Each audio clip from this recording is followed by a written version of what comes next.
porté par les devis de Maison Lafitte Ménil-Leroy. Et donc ce soir, vous avez Gabriel Le Toumelin qui a mis une veste pour l'occasion. Je remercie aussi Sacha Schutler. Ils ont mis des vestes. Et ils ont été à l'heure avec des vestes, alors d'habitude, ils sont en retard avec des pulls. Et évidemment, Alexandra Cardas qui est toujours à l'heure, toujours engagée et toujours bien habillée. Voilà. Prenez exemple, là. Et évidemment, je tiens à souligner à travers la présence que c'est tout le conseil des jeunes de Maison Lafitte qui est présent ce soir et que je tenais à remercier parce que c'est leur idée, c'est leur initiative et nous la portons jusqu'au bout.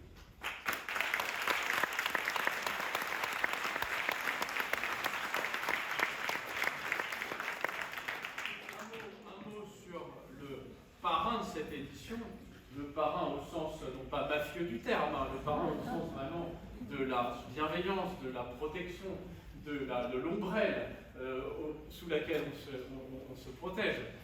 C'est cela que Bertrand Perrier a amené à ce concours. Vous le connaissez parce que c'est un passeur, c'est un, comme on dit de nos jours, un pédagogue, il transmet son goût, son art. Il a fait de l'éloquence une excellence à la portée de tous. Il est l'inspirateur de l'épreuve du grand oral du baccalauréat. Les élèves qui souffrent peut-être lui en veulent, mais on leur demande un peu de mansuétude. Et Bertrand, évidemment, c'est aussi des livres sur la prise de parole en public. Et son dernier livre, La parole pour le meilleur et pour le pire, sera offert aux 4 candidates. Et son jeu, le grand quiz de l'éloquence, qui est en rupture de stock depuis la commande passée par la ville de Maison Lafitte, sera, c'est pourtant vrai, je me suis fait agonir d'un jour par son impresario. Et donc ce jeu sera offert à tous les candidats qui se sont inscrits au concours. Entrent en scène maintenant Isabelle Châtaignier et Charles Laroche qui ont été les formateurs bien dédiés.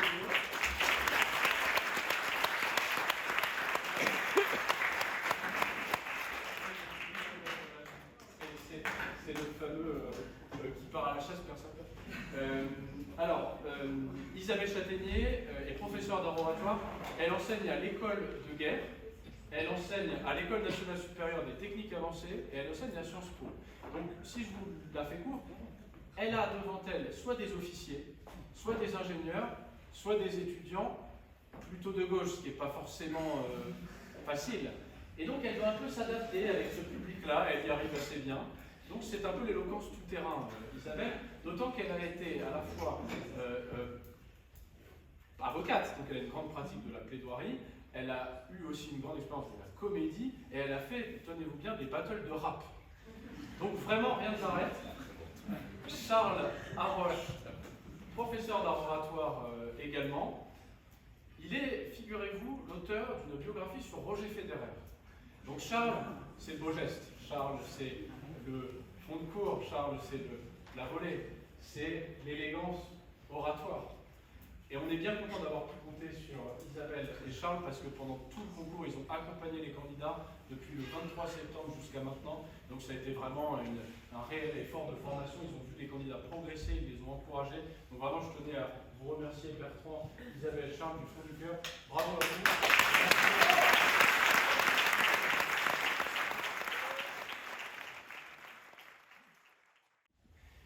C'est important parce que il faut qu'on tire les jeunes vers le haut.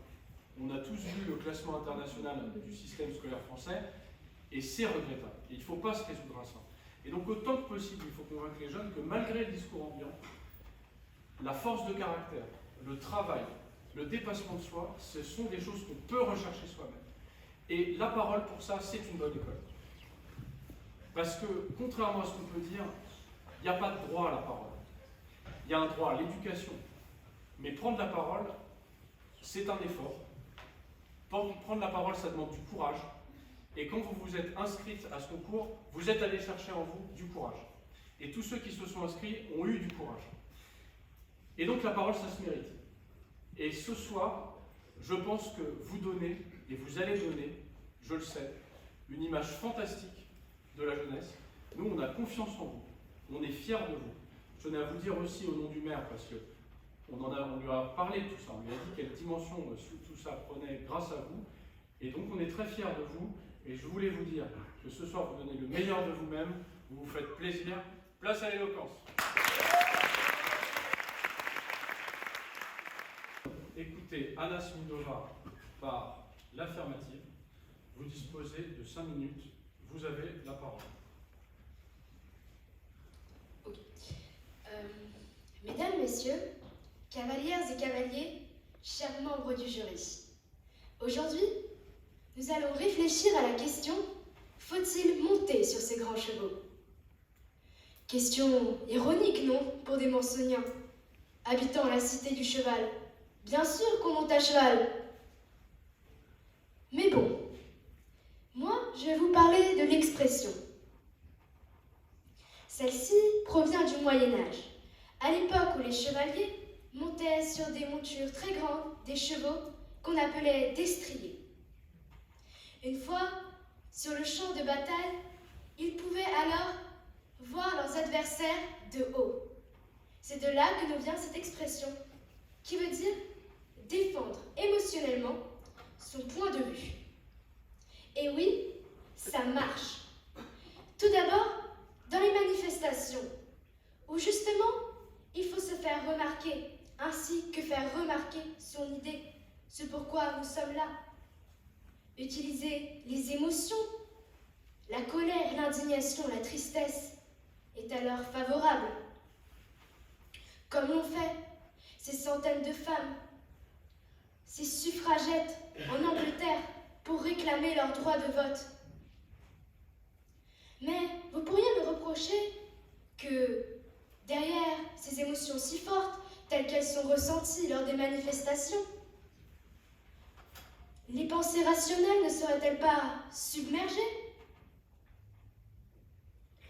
Dans un deuxième temps, pourtant, les émotions peuvent être utilisées de manière très rationnelle.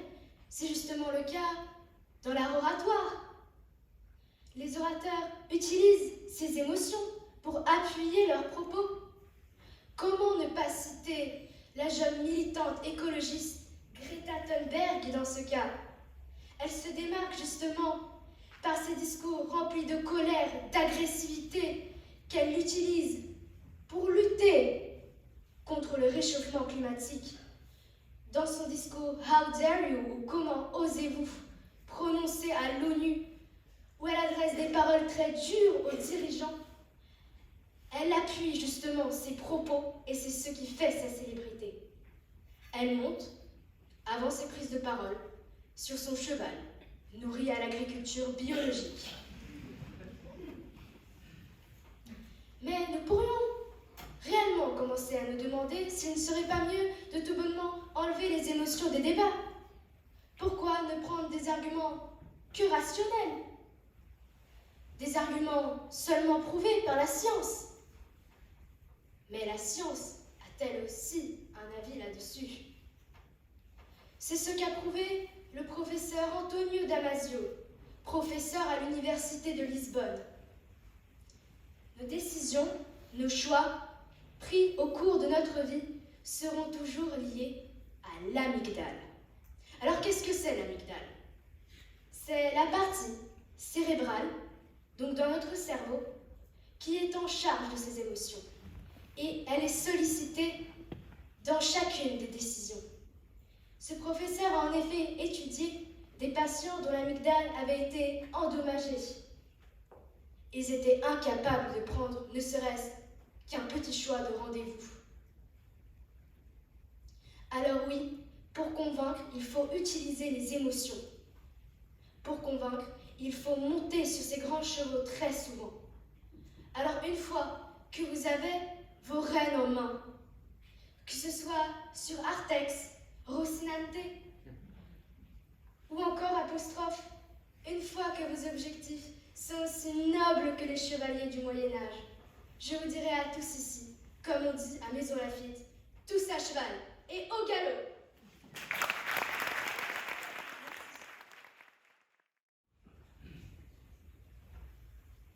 Mesdames, Messieurs, chers jurys,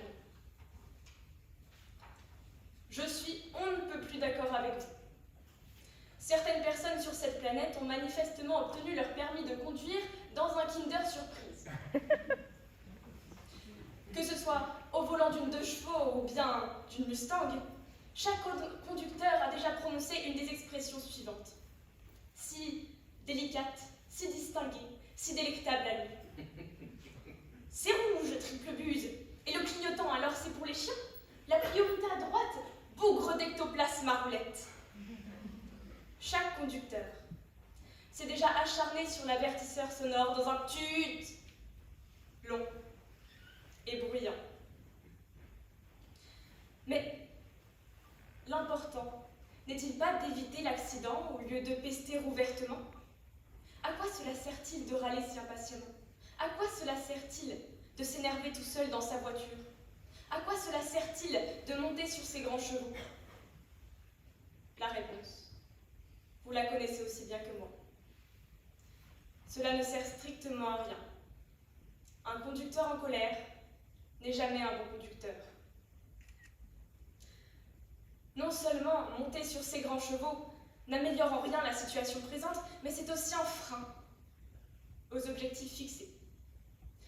Jean Racine avait absolument raison lorsqu'il affirmait « Qui veut voyager loin ménage sa monture ».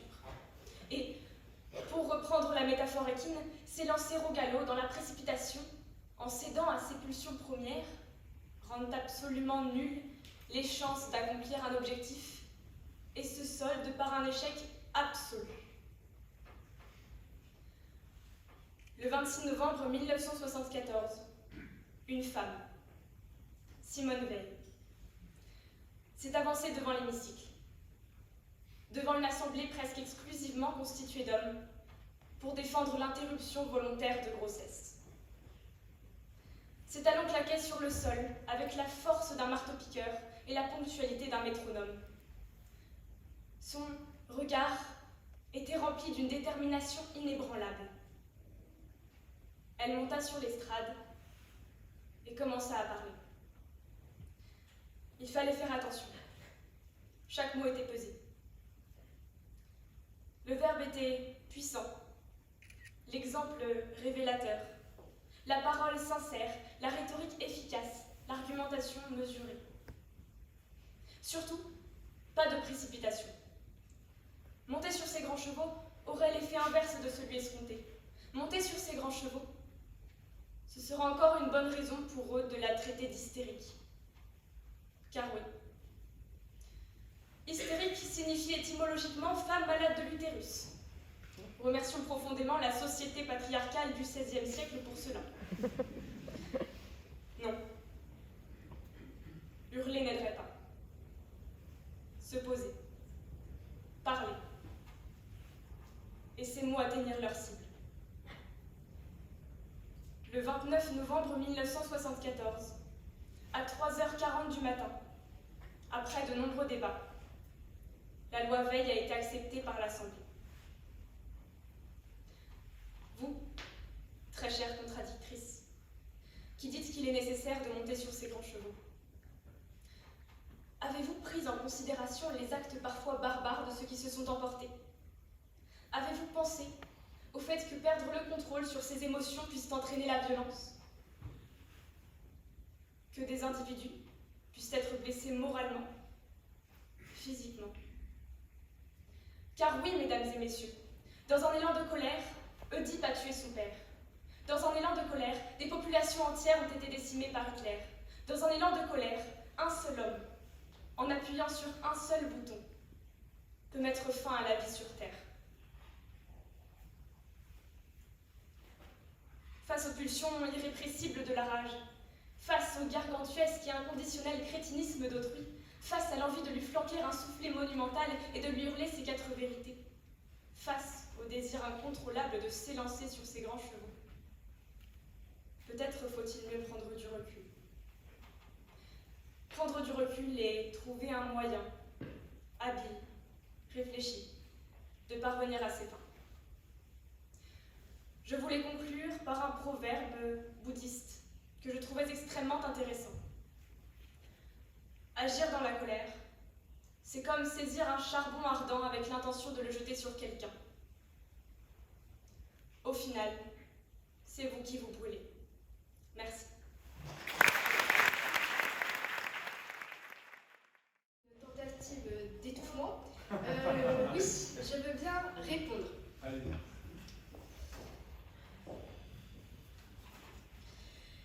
Je pense qu'en disant que ne pas s'énerver,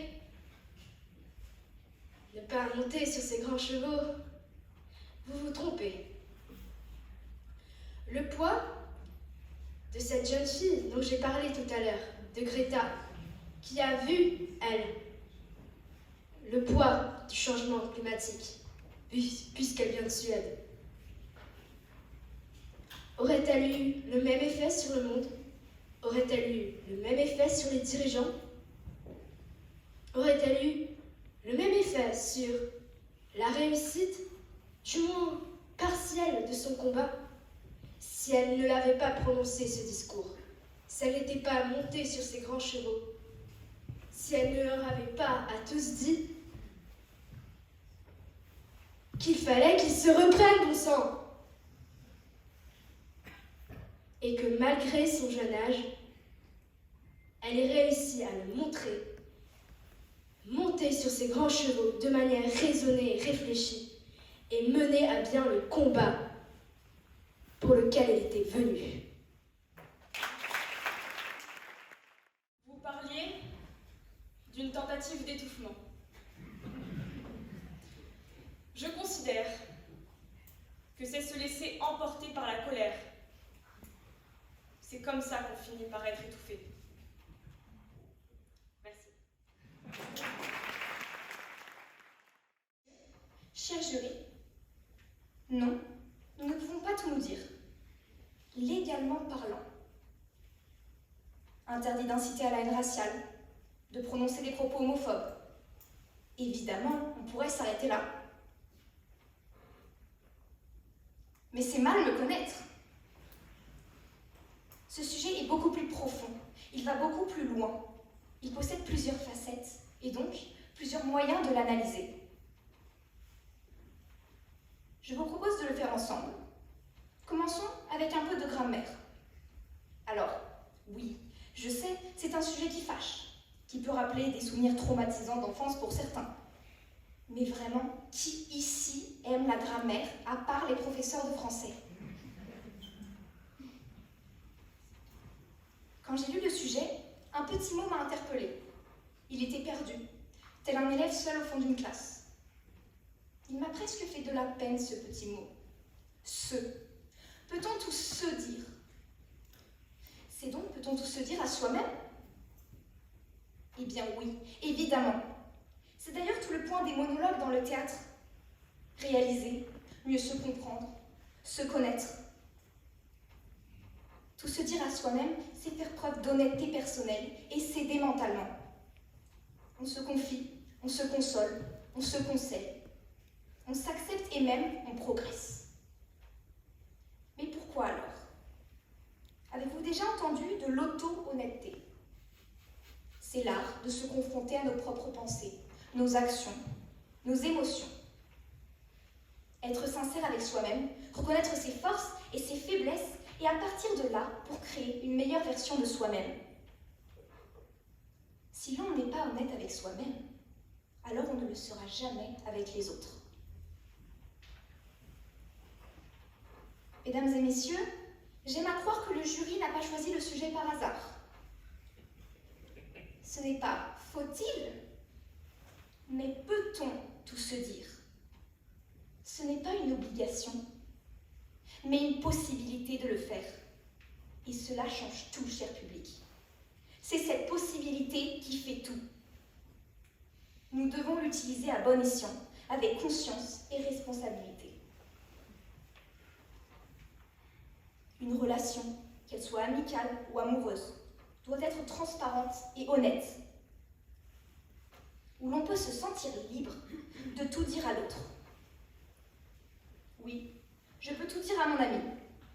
Je ne peux peut-être pas le faire aujourd'hui, mais quand je serai prête, et qu'elle le sera aussi, alors oui, nous pourrons tout nous dire. Mais alors pourquoi? À quoi ça sert? Eh bien, être proche de quelqu'un, c'est partager des choses avec lui.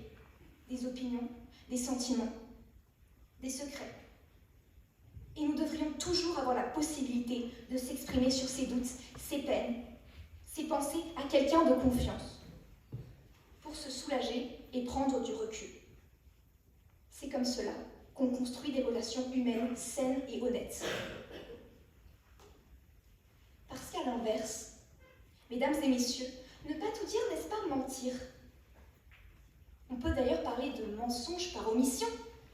C'est déformer la vérité, en oubliant volontairement de dire quelques détails, on l'a déjà tous fait. Et nous sommes ici au cœur du sujet. Ne pas tout dire, c'est mentir, et donc manquer de respect à l'autre. Et quand on a enfin compris que oui, nous pouvons tout nous dire, alors reste la plus grande partie de savoir comment tout se dire. Tenez, je vais vous raconter une petite histoire. Visualisez la scène. Mardi soir, mon conseil de classe. J'arrive, je m'installe dans mon siège, fidèle délégué de ma classe. C'était mon premier conseil. Ce soir-là, je me suis vraiment rendu compte que l'on pouvait tout se dire si l'on y mettait l'effort. Et croyez-moi, ils nous ont tout dit. Et puis vient un moment où je souhaite défendre une élève. En super déléguée que je suis, j'ai utilisé la fameuse technique du sandwich au fromage américain. Attendez, vous ne connaissez pas la technique du sandwich? Bon, je suis gentille, je vais vous expliquer. C'est une technique d'enseignement. Commencer par des mots positifs, parler des axes de progression, et enfin, des petits mots d'encouragement. Passer ces messages, certes, mais pas n'importe comment. Et vous verrez qu'en parlant avec respect et bienveillance, sans blesser l'autre, et parfois même avec de l'humour, mesdames et messieurs, vous pouvez tout dire. Parce que finalement, comme le dit si bien l'écrivain français Jacques d'Or, ce ne sont pas les mots qui manquent, seulement l'humanité que l'on met dedans. Merci.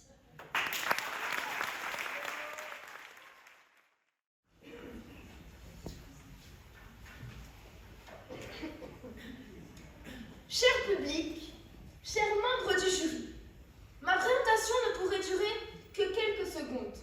En effet, comme Tess nous l'a si bien exprimé, légalement, on ne peut pas tout se dire. Je ne peux pas faire à Tess telle ou telle remarque. Je ne peux pas dire aux membres du jury ici présents tout ce qui me passe par la tête. C'est la loi, tout simplement. Lorsque j'ai conversé avec ma famille de ce sujet, mon oncle, mes cousins et mes cousines m'ont tous affirmé que l'on ne pouvait pas tout se dire. Fort heureusement, par ailleurs. Imaginons que j'injure mon voisin, ou que je le menace de mort. Je serai légitimement condamnée. Donc, pardon, cher jury, mais la question à laquelle nous devons répondre n'est pas « peut-on tout se dire ?», mais « devrait-on tout se dire ?» Eh bien, là non plus, cher jury, je ne pense pas qu'il faille tout se dire. D'ailleurs, nous avons, lors des tours précédents, longuement conversé de nos élites. Eh bien, ils ne se disent pas tout. La preuve, la diplomatie et le langage diplomatique des États montrent que l'on ne peut pas tout se dire. Et les événements dramatiques, génocides, guerres et autres tragédies, nous montrent que c'est lorsque les hommes d'État se disent tout que l'on va à la catastrophe. Dans le quotidien, c'est la même chose. Prenons l'exemple de la famille. Qui dans cette salle s'est déjà permis d'exprimer tout ce qu'il pensait le plus sincèrement du monde à son enfant, si mignon, si innocent, si frais sur son premier dessin? C'est horrible ce que tu nous as fait là, mon chéri. Non, sérieusement, mon exemple peut paraître un peu caricatural, mais les cabinets de psy seraient bien moins remplis si l'on savait épargner nos tout petits de ce qui nous passe par la tête. De même, imaginons que j'ai eu cette envie folle de dire tout ce qu'il me vient à l'esprit, à mes amis, ma famille, mes professeurs.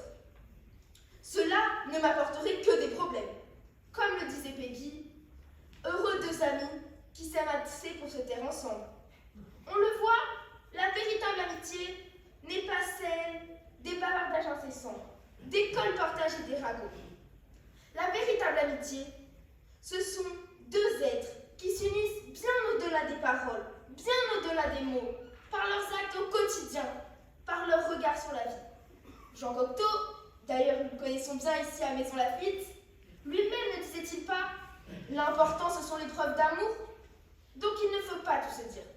Intérioriser, partager les bons moments, c'est ça le vrai marqueur de l'amitié. Il faut donc faire attention, en amitié comme ailleurs, de ces gens qui disent tout. Cher monsieur Perrier, je suis sûre que sur les plateaux de télé, vous devez en croiser des gens comme ça, qui disent tout, sur tous les sujets, qui viennent vous apprendre à vous, grand avocat, la loi et l'usage de la loi.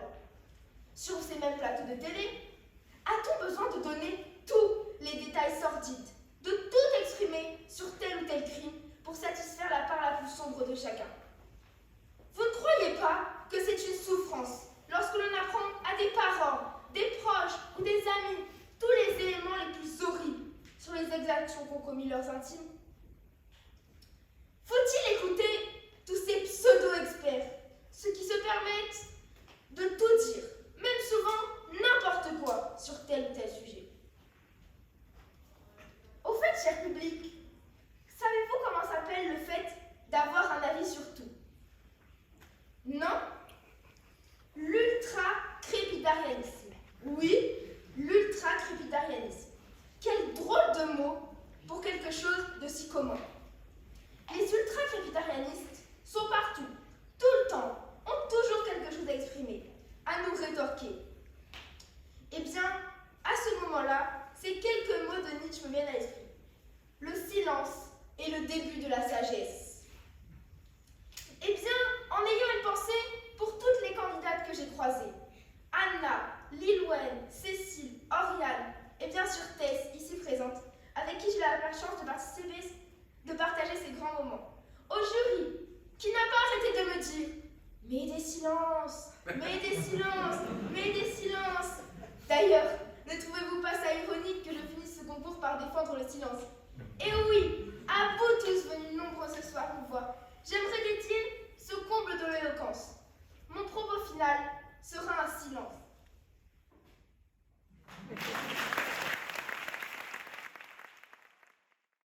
Allez, chers amis, Sacha, conseil des jeunes, a un message pour vous.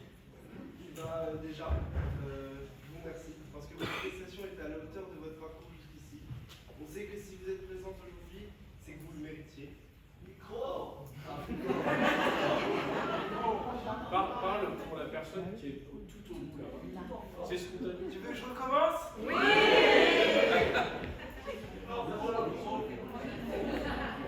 Votre prestation était à la hauteur de votre parcours jusqu'ici. On sait que si vous êtes présente aujourd'hui, c'est que vous le méritiez. J'ai beaucoup apprécié ce moment de partage et merci pour l'apprentissage. Je vais maintenant donc parler pour tous mes camarades du conseil et des jeunes de Maison Lafitte. On est tous très heureux que notre projet ait aussi bien marché, que nous soyons tous ici réunis ce soir. Et on vous remercie et on reviendra en force pour l'année prochaine. On va donner la parole à Charles. À moi. Allez. Eh bien, Mansonienne, mes chers compatriotes, Isabelle et moi, cela a été dit, nous avons mis 1h30 pour venir jusqu'ici. Donc nous remercierons la maire de l'autre ville, donc Anne Hidalgo. Mais en ce qui me concerne, pourquoi je vous parle de cette mésaventure? Tout simplement parce que nous l'avons dit à nos élèves pendant tout ce concours, il faut d'abord avoir le souci de son public et donc de son jury. Donc Anna, quand tu parles de Greta Thunberg, je tiens à dire qu'après avoir donc passé 1h30 dans les transports, clairement, le réchauffement climatique, c'est plus ma priorité. Puisque nous avons appris tellement de choses grâce à toi durant tout ce concours, je tiens à te dire que même une personne qui se ferait retirer les amygdales et qui donc aurait beaucoup de mal à prendre des décisions n'aura pas de difficulté à s'incliner devant ton immense talent. Bravo.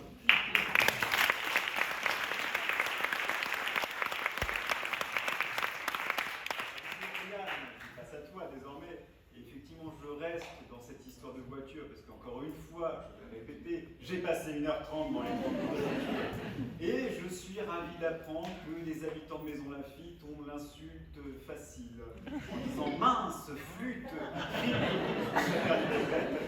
donc vous êtes, soit tu mens, soit les mieux élevés de l'univers. Je tiens à dire quand même que pendant tout le concours, tu nous as apporté une éloquence à chaque fois, vraiment qui tirait le meilleur du théâtre, pour vraiment transformer ça, non pas en un exercice juste de plaisir, où on a envie d'entendre les subtilités de la voix, mais vraiment dans un exercice de conviction. Et donc, peut-être qu'il y a du Simone Veil en toi, et sans doute qu'il y a même mieux. Donc, bravo à toi.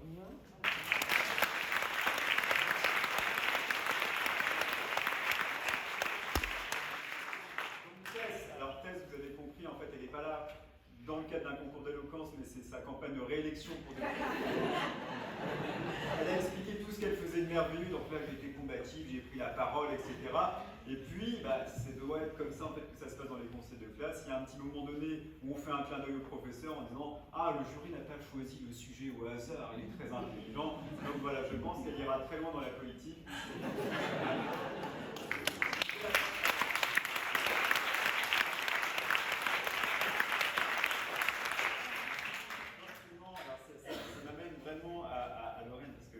Là aussi, on a eu des choses magnifiques avec elle parce que elle prépare son Noël, en fait. C'est-à-dire qu'elle commence à dire d'ores et déjà à ses parents à titre préventif, on ne dit pas tout à son enfant. Voilà, elle a envie d'avoir un 24 décembre pépère. Et surtout, elle a cette phrase magnifique en disant, mais si on se disait tout, les cabinets psy seraient pleins. Ils le sont déjà. Alors, voilà, tout ce que je voulais vous dire, c'est que maintenant que cette aventure du concours, de cette première édition du concours grâce à Arthur s'achève, je tiens à dire que pour nous, ça a été une expérience merveilleuse de voir vraiment ce que la jeunesse peut faire de mieux, mais même, je tiens à vous dire, les habitants de Maison Lafitte, enfin, surtout les élèves, parce que les habitants, je ne les ai pas tous rencontrés personnellement. Je viens de Paris, mais je n'ai pas pris mon passeport non plus, voilà, ni fait des vaccins. Mais ça a été incroyable de voir ce que les élèves, parfois extrêmement jeunes, de 13 ans, 15, 16, 17 ont pu faire, alors que, soyons honnêtes, j'étais bien incapable de faire ça, même à l'âge de 36 ans d'ailleurs, je suis plus incapable. Donc vraiment, encore une fois, je m'incline devant votre talent. Merci à vous et vive le concours de l'éloquence.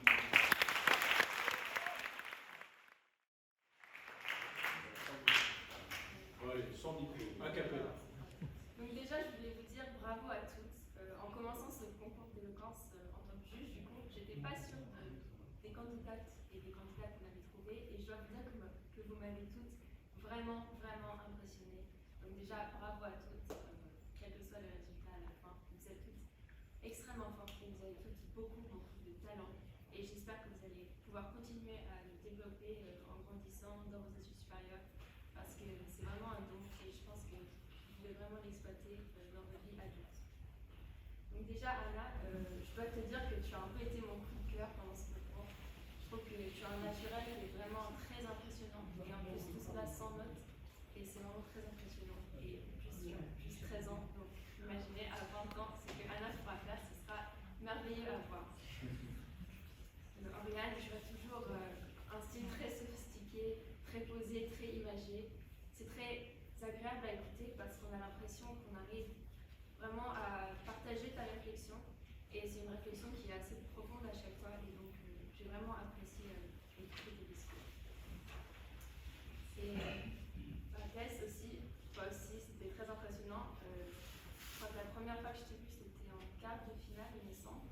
Et déjà, tu m'avais impressionnée par ta capacité de très bien analyser le sujet à chaque fois et trouver les références qu'il fallait dans le moment qu'il fallait. Déjà, l'octobre rose en octobre, ici, ton droit de réponse avec les mères aussi, c'était très impressionnant. Et enfin, Lauriane, je trouve que toi aussi, tu as vraiment un naturel quand tu parles, c'est très impressionnant. Et j'ai adoré ta conclusion de ton discours ce soir, avec le comble de l'éloquence qui est le silence.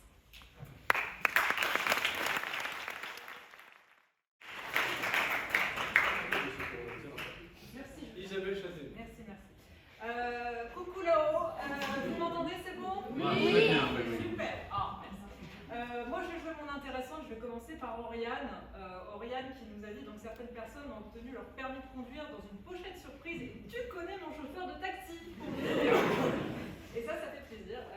Oriane, moi je t'ai trouvé, encore une fois, ce que disait Charles, donc, ce sont des gens, des jeunes qu'on a eu la chance de suivre depuis plusieurs semaines. Et je t'ai trouvé d'une éloquence et d'une prestance ce soir absolument magnifique, vraiment. La voix, le vocabulaire, la posture empreinte d'une grande élégance, et donc je tenais au moins autant à te féliciter qu'à féliciter Anna, parce que tu as brillé autant que ton serre-tête, je pense.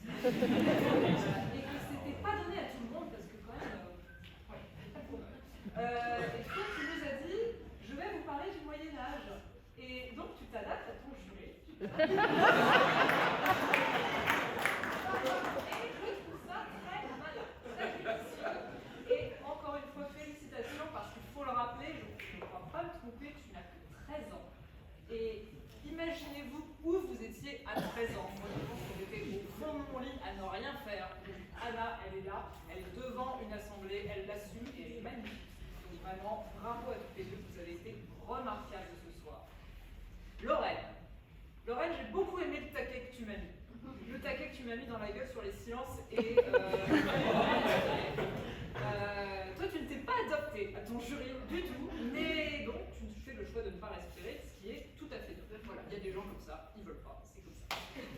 Et tu nous fais toi aussi un petit coucou à Bertrand, à l'ami Bertrand. Cher maître Perrier, vous devez en croiser des pseudo-experts à la télé. Et là, on parle quand même à quelqu'un qui était la figure de l'émission de Christophe Beaugrand le samedi matin. Et oui. Et donc voilà, si vous voulez des potins sur les coulisses de la télé et du showbiz, c'est sûr qu'il faut aller demander à l'ami Bertrand. Toi aussi, tu connais bien le jury, toi aussi, tu sais t'adapter. Et enfin, Tess, peut-on tous dire. Alors, moi, je connaissais les trucs du sandwich. Charles ne connaît pas. Bon, il est très méchant.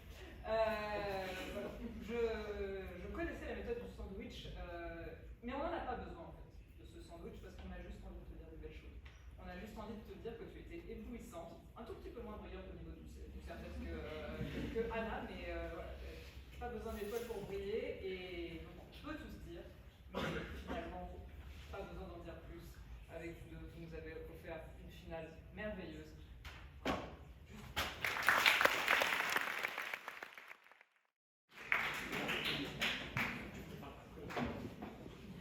Jacques, alors, si tu savais. D'abord, ce sont des filles. Et alors Et elles ont une capacité oratoire qui vaut bien celle des plus grands orateurs antiques.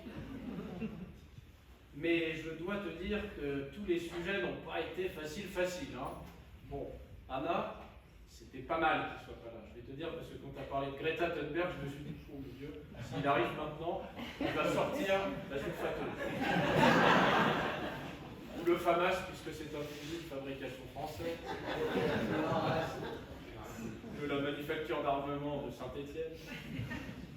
En tout cas, j'ai cru que Greta était de retour, ce qui m'a beaucoup inquiété. J'ai été rassuré que Simone Veil soit en face et ça m'a mis un mot au cœur. Vous incarnez chacun vos exemples. C'était assez rassurant pour moi de me dire que Simone était encore là, qu'en somme, pardonnez-moi, je suis obligé de la faire, Simone Veil. Bravo. Ah oui, je suis obligé, c'est comme ça. Ma chère Anna, en tout cas, vraiment, tu es éblouissante, désarmante de talent, simplicité et sophistication. Ça a été possible, bravo. Tu incarnes vraiment cette capacité à dire des choses de manière raffinée, parfois très dure, mais comme ma foi tu le dis avec un air gentil, on est tous adoucis par ce discours. Oriane, il faut que tu saches quand même que c'est pas bougre d'ectoplasme à roulette que je disais au volant, parce qu'on était tous dans nos bagnoles en réalité. J'ai dit des choses un tout petit peu plus fleuries, si tu veux. Donc voilà, c'est bien, garde cette approche-là. Ne lui dites pas à l'approche de Noël que le Père Noël existe, parce que je pense qu'il n'existe pas, pardon. Ah bah tiens, je me mets à y croire moi-même. En tout cas, voilà, il faut que tu saches que ça se passe tout à fait autrement. Tu as, à mon avis, incarné la sagesse, la solennité, l'idée que malgré tout, on n'était pas obligé de monter sur son cheval. À Maison Lafitte, il fallait oser cette tête. Donc tu l'as portée avec beaucoup de courage. Mais je dois dire aussi qu'il y en a une qui, en matière de courage, ose tout, c'est Tess. Toi, tu as eu finalement le rôle de délégué de classe. Tu t'en plafonnes les profs, semble-t-il, puisque tu as dit beaucoup de bien de la grammaire. Et puis, tu nous as parlé de la technique du sandwich américain, de Jacques Dore. Puisque, je résume cette thèse, ce ne sont pas les mots qui marquent mais l'humanité que l'on met dedans. Et c'est marrant parce que la technique du sandwich américain, moi je vais te parler de la technique du sandwich français. C'est pas Jacques Dor, c'est Jacques Nia, c'est les mots, on les trouve toujours, et l'humanité, on s'en fout. Lorraine, toi aussi tu oses tout. Toi aussi tu oses tout. D'abord tu oses nous dire que notre sujet est pitoyable et pour en traiter un autre. Parce que tu nous as quand même dit, alors le sujet c'est pas faut tous dire, c'est faut-il tous dire, voilà ce dont je vais vous parler ce soir. Là on s'est dit qu'on avait bien choisi notre sujet. Ensuite tu t'attaques sur le petit à tes voisins, aux enfants, aux experts, aux élites. C'est qui tes alliés? Bon, j'ai été assez stupéfait. Tu nous as dit aussi que l'important, ça n'était pas l'épreuve d'amour, donc même ça, à la limite, tu es passé, ma foi, à côté de tout ça. Tu as aussi osé t'adresser à Bertrand Perrier, tu étais la première à le faire, mais de ça, je me suis dit qu'il était temps. D'ailleurs, il a poussé un « Ah !» qui a montré qu'il était bien content. En parlant d'épreuve d'amour, tu citais Cocteau. Je vais citer Cocteau aussi, qui est une parole que cite souvent notre mère, et qui vaut bien, à mon avis, pour ce concours d'éloquence si merveilleux, car c'est vraiment à vous que nous devons la merveille qu'a représenté ce concours, puisque ces choses-là nous dépassent, feignons d'en être les organisateurs. C'est très utile.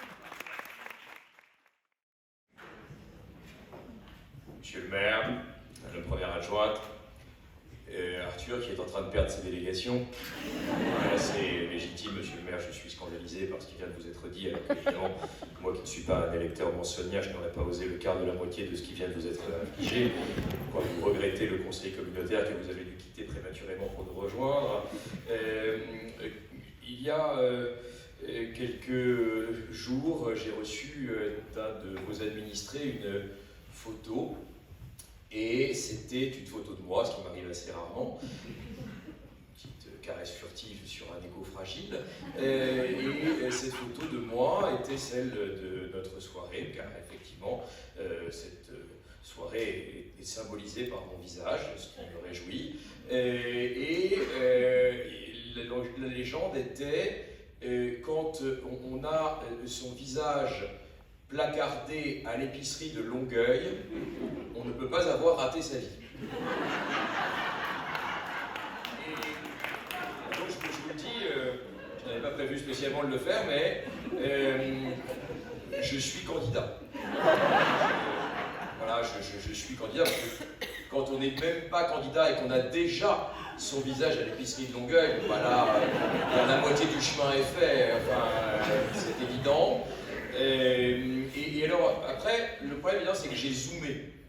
Et en fait, je suis au stand soupe aux choux. Vous pourrez vérifier. C'est-à-dire qu'en dessous de moi, il y a la soupe aux choux et au-dessus, la soupe à l'oignon. Donc je suis dans l'épicerie de Longueuil, mais quand même, il me reste encore quelques étapes à franchir pour accéder au foie gras, qui est évidemment le summum et qui me vaudra votre place, monsieur le maire. 2026 approche. Il est temps que je prenne un studio ici. Donc, merci infiniment de m'avoir convié. Évidemment, vous l'aurez compris, pour un avocat, être parrain, c'est un mélange des genres étonnant. J'en défends, ça c'est certain, mais de là à l'être moi-même, ça me plonge dans des abîmes de perplexité, mais après tout, pourquoi pas. Et ce dont je me réjouis infiniment pour faire avec Charles, avec Isabelle, avec Arthur, beaucoup, et probablement beaucoup trop, de jurys de concours d'éloquence. Et quel bonheur que l'éloquence soit féminine. Quelle joie. Il y en a marre.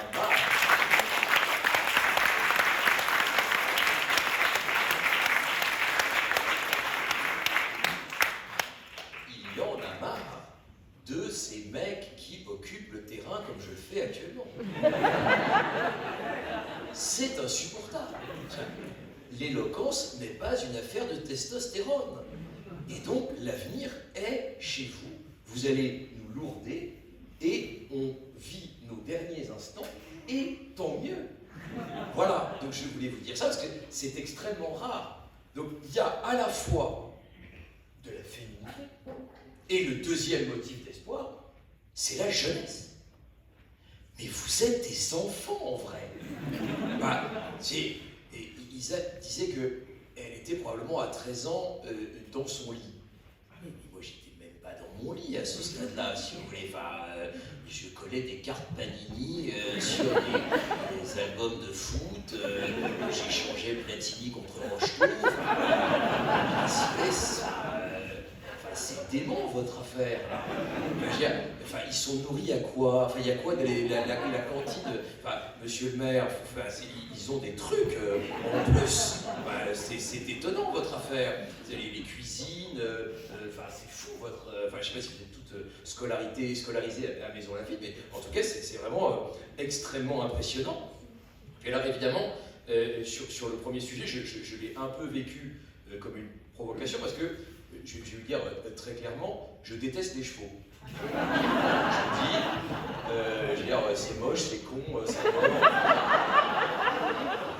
Je comprends pas la passion locale, les trucs, enfin, ça voit tout en 7 fois, c'est vraiment je sais pas pourquoi, vous avez des oreilles ce truc-là, et les mecs dessus, ils font 1m50, et ils ont le cul en l'air, enfin tout ça est ridicule.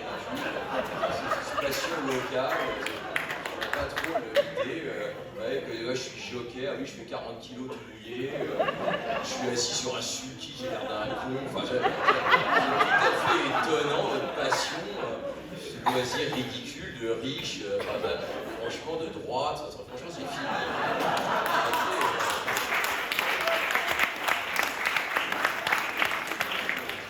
Truc hippodrome, Eric Woerth qui va arriver, ça n'a aucun sens. Donc je déteste ça, je veux dire, parce que moi, quand j'étais petit, je suis toujours petit, mais donc quand j'étais jeune, on ne réalise pas la même chose, l'importance des mots. Donc quand j'étais jeune, mes parents aimaient les chevaux, parce qu'ils étaient déjà de droite. Ils n'habitaient pas Maison Lafitte, parce qu'ils n'avaient pas de sous. De droite et riche, ça va souvent ensemble, mais voilà, il y a deux conditions. Et donc tout ça pour dire que mes parents adoraient les chevaux, et donc ils se sont dit, ah bah, si le gamin aime ça, on va le mettre sur des poneys, il n'avait pas beaucoup à... voilà, beaucoup d'efforts physiques, et donc ils ont voulu me faire faire du poney. J'ai détesté ça. C'est mon moment de psychanalyse, c'est gratuit, et puis voilà, vous êtes là. De toute façon, il fait 14 degrés, donc de toute façon, on est frigorifié, vous ne pouvez pas non plus, voilà. Vous ne pouvez pas bouger, nous non plus d'ailleurs, on ne peut pas bouger, on est momifié, là, voilà. Donc un jour, on chauffera, mais ça, il faudra que les impôts augmentent, c'est pas très populaire. Et donc, tout ça pour dire que donc, mes parents m'ont fait faire du poney, et j'ai détesté ça parce que j'avais un poney, et en fait, lui, ce qui l'intéressait, c'était de brouter de l'herbe, j'étais assez normal, donc je passais au-dessus de l'encolure, vous voyez. Et puis après, il m'a mordu, et ça s'est terminé là-dessus, on s'est quittés bons amis. Et donc voilà, donc j'ai trouvé que franchement, le premier sujet, c'est vraiment horrible, voilà. Mais heureusement, vous étiez là pour évidemment magnifier ce sujet, enfin, c'est hallucinant. Alors, Greta Thunberg, enfin, évidemment, le risque. Greta Thunberg à Maison Lafitte, c'est Jean-Luc Mélenchon au MEDEF.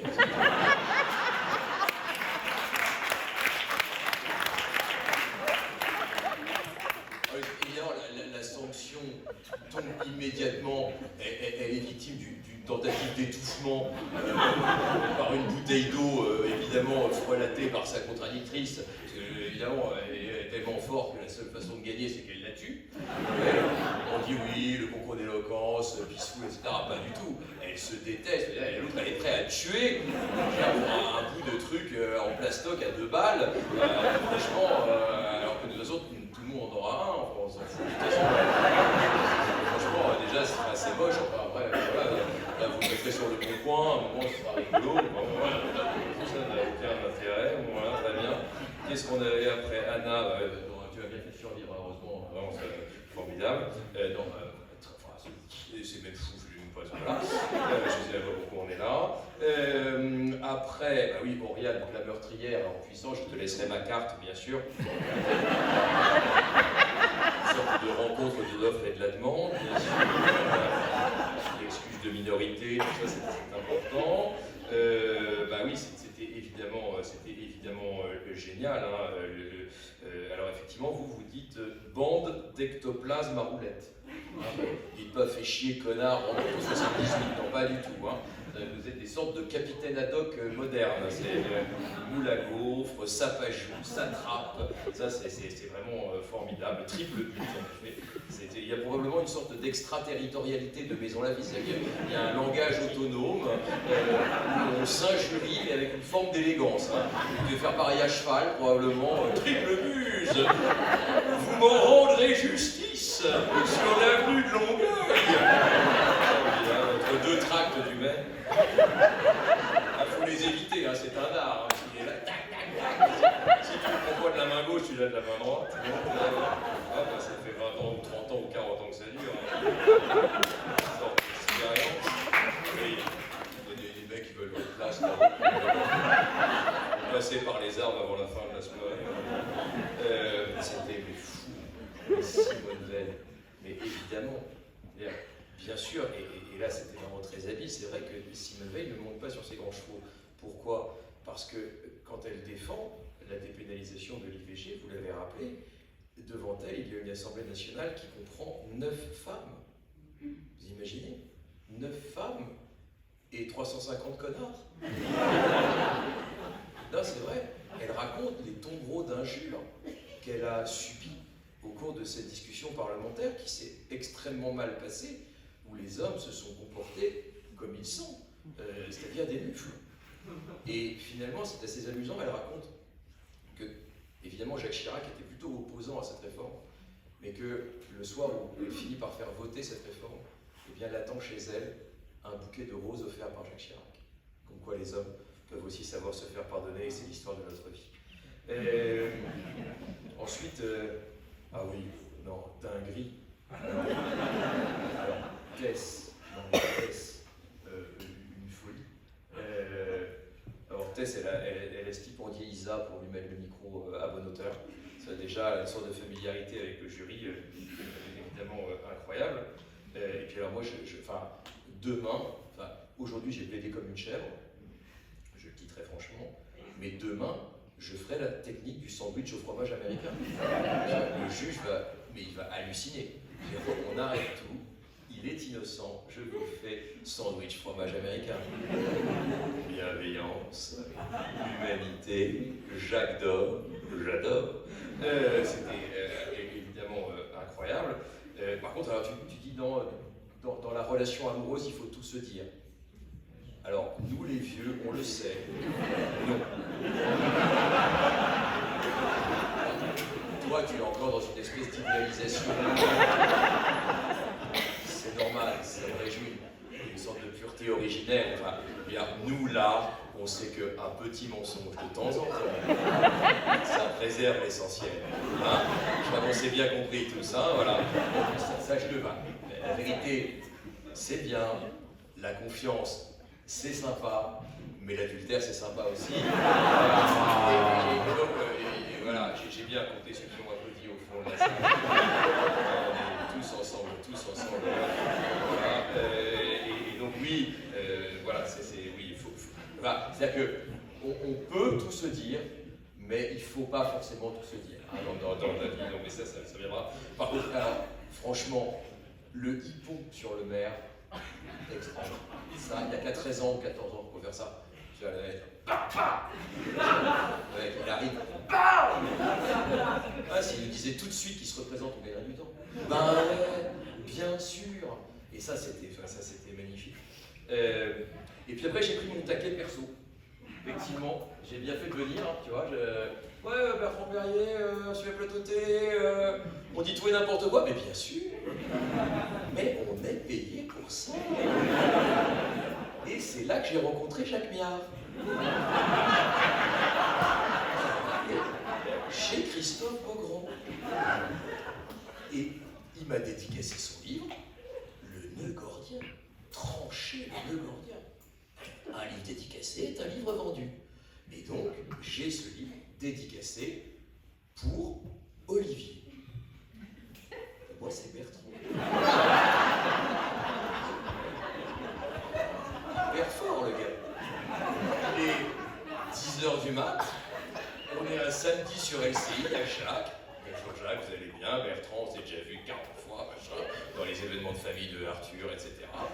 Et il me dit, pour Olivier. Et ça, c'est hyper fort. Et alors, il s'aperçoit évidemment de sa boulette. C'est vrai, hein. Franchement, je pensais pas qu'on allait en parler, sinon je l'aurais apporté tellement c'est dingo. Et il me met pour Olivier. Et là, il y a Christophe qui fait et alors Bertrand Perrier, qu'est-ce que vous en pensez? Et là, Jacques, qui est quand même un type intelligent, dit merde, en fait, il s'appelle pas Olivier, il s'appelle Bertrand.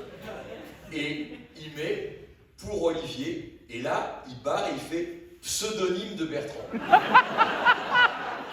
Et ça, si tu veux pas, c'est un talent. Les mecs, ils ont un chromosome en plus. Ils sont pas faits comme nous. C'est-à-dire que vraiment, là, ça fout. Enfin, c'est très très très fort. Ça, si tu veux, vraiment, c'est vraiment réservé à une élite absolue du truc. Donc, c'est vrai qu'on dit n'importe quoi. C'est vrai qu'on est aussi payé pour ça. C'est vrai que les dessins d'enfants sont moches. Il n'y a pas vraiment de débat là-dessus. Hein. Il faut des gros hommes avec des traits. C'est horrible. Et on est obligé de dire que c'est beau parce que sinon ils sont malheureux et qu'on ne veut pas évidemment que les enfants soient malheureux. On veut que les enfants nous rendent heureux. Et c'était le cas ce soir grâce à vous. Bravo.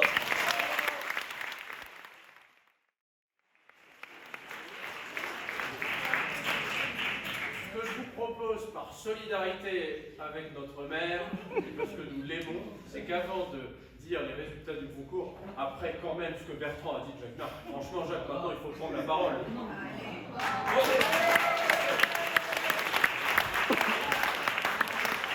J'ai le grand plaisir à retrouver Olivier Bertrand ici. Et surtout, grand plaisir à avoir entendu qu'il y avait certaines personnes qui fuyaient Hidalgo et qui préféraient venir à Maison Lafite.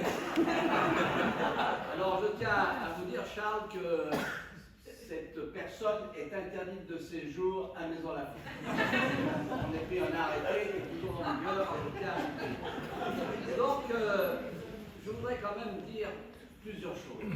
Premièrement, effectivement, l'éloquence, c'est quelque chose qui s'apprend et qui s'entretient. J'ai toujours été frappé par ce grand artiste qui était Jouvet, qui, lorsqu'il montait sur la scène, bégayait, et lorsqu'il arrivait, il ne bégayait plus. Et donc, mesdemoiselles, puisque vous êtes 4 comme les mousquetaires, ce que je peux dire, c'est que vous avez beaucoup de talent et que vous allez le poursuivre. La mémoire, c'est un muscle, ça s'entretient et ça permet beaucoup de choses. C'est-à-dire que ça permet à stabiliser, je dirais, votre cursus scolaire que vous allez poursuivre avec brio, et ça permet effectivement de garder en mémoire tout un tas d'événements qui vont vous enrichir au fur et à mesure. Tout ce qu'a dit Maître Bertrand Perrier, ici présent, est tout à fait frappé au point du bon sens, car être avocat, c'est aussi être dans une propension à défendre toujours celui qui est accusé. Et ça, vous savez, il y a un proverbe qui dit « Lorsque tu montres du doigt une personne, tu as 3 doigts qui te regardent. » Et donc, c'est ça aussi, je dirais, la force d'un avocat, c'est quelle que soit la personne qui est accusée, il y a aussi dans son regard un peu d'humanité. Et je crois que l'éloquence va vous permettre effectivement de garder cette humanité chevillée au cœur, parce que vous allez en avoir besoin dans ce monde de fous dans lequel vous êtes entré sans le savoir. On ne vous a pas demandé votre savoir si vous vouliez rentrer dans ce monde de fous, mais il n'en demeure pas moins que c'est le nôtre, que c'est le vôtre, et que nous devons poursuivre, quoi qu'il arrive, nous tenir debout, parce que c'est notre objectif, et de toujours faire face, parce que c'est ça la vie, et vous êtes bien armés pour cela. Bravo! Et donc je vais appeler les candidats par ordre. 4, 3, 2, 1, boum! C'est pas toujours le bruit que ça fait. Alors, pour le 4e prix du concours d'éloquence de Maison Lafite, Madame Oriane Latour.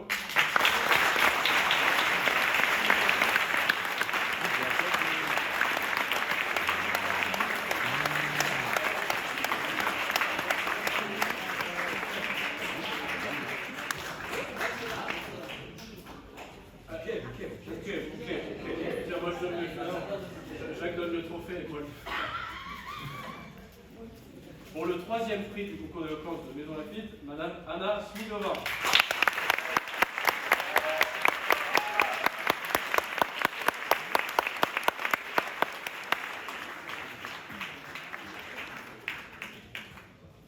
Félicitations Anna. Tu as gagné un baiser de C'est une accolade. Pour le 2e prix du concours de Maison Lafitte. Oh là là, oh là là, oh là là. Ah oui, parce qu'en fait, quand tu dis le 2, tu dis le 1. Madame Lorraine Marciac.